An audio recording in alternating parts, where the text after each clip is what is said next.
A Copa do Mundo. Uma celebração de habilidade, paixão e orgulho nacional. Mas por trás da fachada jubilosa, esconde-se um lado mais obscuro, uma história sussurrada em tons abafados. Controvérsias varridas para debaixo do tapete. Momentos envoltos em mistério. Esta é a história das verdades ocultas da Copa do Mundo. O evento esportivo mais amado do mundo não está imune a escândalos.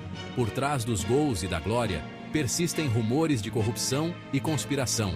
Junte-se a nós enquanto mergulhamos nas sombras, descobrindo os segredos que a FIFA preferiria manter enterrados. De chocantes alegações de manipulação de resultados a tragédias inexplicáveis, a verdade é muitas vezes mais estranha que a ficção. Estas são as histórias que eles não querem que você saiba. Aquelas que expõem o lado obscuro do futebol.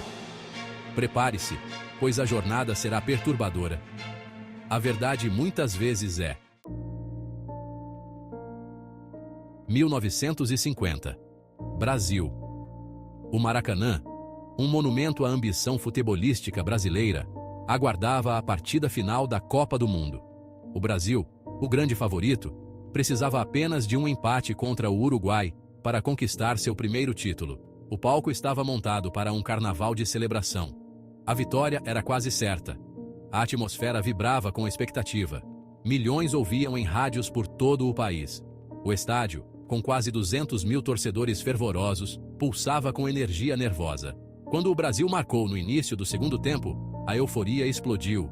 A festa havia começado. Mas os uruguaios, veteranos calejados do futebol internacional, recusaram-se a ceder. 2 gols uruguaios não respondidos, marcados em rápida sucessão, silenciaram a multidão. O impossível havia acontecido. O Brasil em casa havia sido derrotado.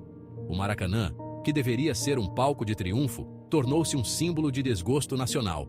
Rumores de manipulação de resultados e pressão psicológica sobre os jogadores brasileiros surgiram após o jogo. A verdadeira história daquele dia fatídico permanece envolta em dúvida e desespero. 1966. Inglaterra. Um ano marcado por grandes expectativas e fervor futebolístico. A taça Jules Rimet, a encarnação física da glória da Copa do Mundo, estava em exibição pública, brilhando como um símbolo de esperança e conquista.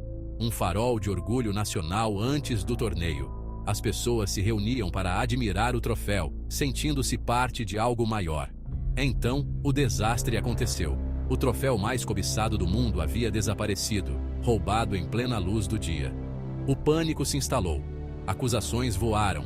O mundo assistia incrédulo, sem acreditar no que estava acontecendo. A Scotland Yard iniciou uma investigação em grande escala. A pressão era imensa, com todos os olhos voltados para eles. Encontrar a taça era uma questão de importância nacional. As pistas esfriaram rapidamente. Teorias abundavam, cada uma mais intrigante que a outra. Teria sido obra de um oportunista solitário ou de uma astuta organização criminosa? As especulações eram muitas. O mistério se aprofundou, lançando uma sombra sobre o torneio que se aproximava. A ansiedade crescia a cada dia. Uma semana depois, um cão chamado Pickles, passeando com seu dono, encontrou o troféu desaparecido, embrulhado em jornal, debaixo de uma cerca viva no sul de Londres. A nação respirou aliviada, mas a história estava longe de terminar. O culpado, um criminoso de baixo escalão chamado Sidney Kuguleri, foi preso logo depois. Mas as perguntas persistiram, deixando um rastro de dúvidas. Teria Kuguleri sido apenas um peão em um esquema maior? As teorias de conspiração não paravam de surgir. A verdade, perdida na névoa do tempo, permanece um tema de especulação. Até hoje, o mistério do roubo da taça Jules Rimet continua a intrigar e fascinar. 1978. Argentina. A Copa do Mundo retornou à América do Sul, desta vez, sob a sombra de uma ditadura militar que controlava o país com mão de ferro. O general Jorge Videla, líder da brutal junta militar argentina, viu o torneio como uma oportunidade de ouro, uma chance de encobrir os crimes de seu regime e projetar uma imagem de normalidade e prosperidade para o mundo exterior. A equipe argentina, impulsionada por uma mistura potente de talento, fervor nacionalista e pressão política, varreu a fase de grupos com atuações impressionantes. Mas rumores de jogo sujo e manipulação seguiam cada um de seus passos, lançando uma sombra sobre suas vitórias. Os árbitros pareciam favorecer os anfitriões em várias ocasiões.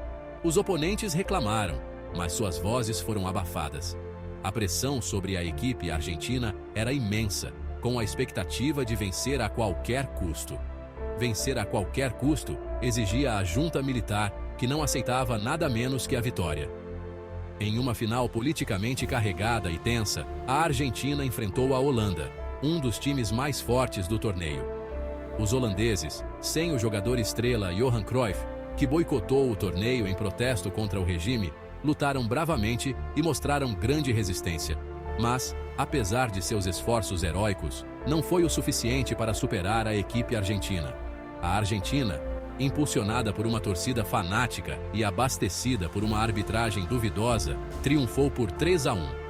O estádio explodiu em celebração. A Argentina havia conquistado sua primeira Copa do Mundo, um momento histórico para o país. Mas a vitória foi para sempre manchada por suspeitas e controvérsias. Um lembrete de que, mesmo no mundo do esporte, a política e o poder projetam longas sombras, influenciando resultados e deixando marcas indeléveis. A taça Jules Rimet, uma estatueta dourada de Nike, a deusa grega da vitória, tinha um fascínio mítico. Era um símbolo de supremacia no futebol, um troféu que todos os times sonhavam em erguer. Mas, com o tempo, uma narrativa mais sombria emergiu. Histórias de azar e infortúnio começaram a cercar a taça. A taça, ao que parecia, era amaldiçoada. Uma aura de mistério e perigo envolvia o troféu. Sua história foi marcada por roubo, mistério e infortúnio. Cada vez que era roubada, a taça parecia levar consigo um pedaço da sorte do time vencedor. O primeiro roubo, em 1966, foi apenas o começo. A taça foi encontrada, mas a sensação de insegurança permaneceu. Em 1983, a taça, concedida permanentemente ao Brasil após sua terceira vitória na Copa do Mundo, em 1970, foi roubada novamente. Desta vez, o desfecho foi ainda mais trágico. Desta vez, ela nunca foi recuperada. A perda foi um golpe duro para o Brasil, um país apaixonado por futebol. Os ladrões, que se acredita serem parte de uma quadrilha, teriam derretido a taça por causa de seu ouro. O troféu, que representava tanto, foi reduzido a metal fundido. A maldição, ao que parecia, havia atacado novamente. A taça parecia trazer má sorte a todos que a possuíam. Alguns sussurravam sobre uma conexão entre o desaparecimento do troféu e o subsequente declínio do futebol brasileiro. A perda do troféu parecia simbolizar uma perda de prestígio e poder. Outros viram isso como uma história de advertência sobre a natureza efêmera da glória. A taça, uma vez símbolo de vitória, tornou-se um lembrete de que nada dura para sempre. Seja qual for a interpretação, a maldição da taça Jules Rimet adicionou outra camada de intriga à história sombria da Copa do Mundo. A lenda da taça continua a fascinar e a assustar, um conto de glória e desgraça. A Copa do Mundo, apesar de todo o seu espetáculo e drama, permanece um enigma. Sua história é repleta de perguntas sem resposta, controvérsias varridas para debaixo do tapete e momentos que desafiam a explicação. As histórias que exploramos são apenas um vislumbre do lado obscuro do torneio. Do trágico maracanazo à maldição da taça Jules Rimet, essas histórias nos lembram que o futebol não está imune às complexidades e injustiças do mundo.